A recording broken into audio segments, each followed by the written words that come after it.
वाहिगुरु जी का खालसा वाहिगुरु जी की फतेह। गुरु रामदास जी के द्वारा किए गए निर्माण कार्य। जिस समय गुरु रामदास जी ने गुरु गद्दी का कार्यभार संभाला, उस समय लोग वर्षा न आने के कारण दुखी थे। गुरु साहब ने सोचा कि एक नया नगर बसाया जाए तथा उसके बीचों बीच एक बहुत बड़ा सरोवर बनाया जाए जो हमेशा जल से भरा रहे। उन्होंने नक्शा बनवाया।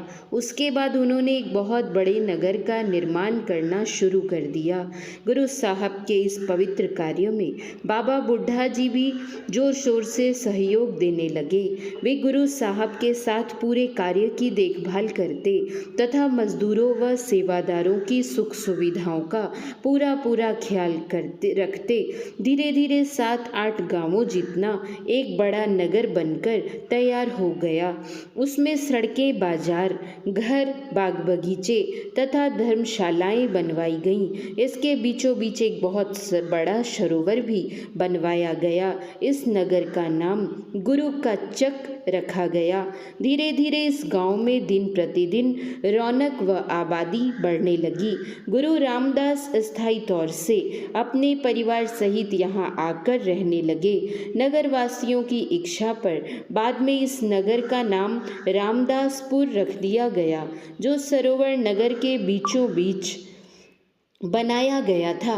उसके जल को लोग पवित्र मानकर पूजने लगे, क्योंकि यहाँ पर स्नान करने से एक कोढ़ी का कोढ़ खत्म हो गया था। इस परिवर्ती पवित्र सरोवर में स्नान करने के लिए पहले केवल सिख मत के लोग ही आते थे, परंतु बाद में ब्राह्मण, क्षत्रिय, वैश्य तथा शूद्र सभी आने लगे। गुरु साहब ने जाति पाति के सभी भेदभावों को दूर करने के लिए इस सरोवर की चारों दिशाओं में एक एक प्रवेश द्वार बनवाया तथा उनके ऊपर क्रमशः ब्राह्मण, क्षत्रिय, वैश्य तथा शूद्र लिखवा दिया। इस प्रकार उन्होंने चारों वर्ण के लोगों को सरोवर पर आने के लिए आमंत्रित किया। रामदासपुर को लोगों ने तीर्थ स्थल मानना शुरू कर दिया।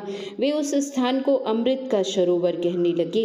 इसी कारण इसका नाम आगे चलकर अमृतसर पड़ गया। पवित्र सरोवर के मध्य में एक छोटे से द्वीप पर गुरु साहब ने हरिमंदिर साहब का निर्माण भी करवाना चाहा, परंतु वे अपने जीवन काल में चाहकर भी उसे पूरा न करवा सके। बाद में उनके पुत्र 5वें गुरु अर्जुन देव जी ने उस कार्य को पूरा करवाया था। हरिमंदिर साहब आज भी सिखों का सबसे अधिक महत्वपूर्ण धार्मिक स्थान है। वाहिगुरु जी का खालसा वाहिगुरु जी की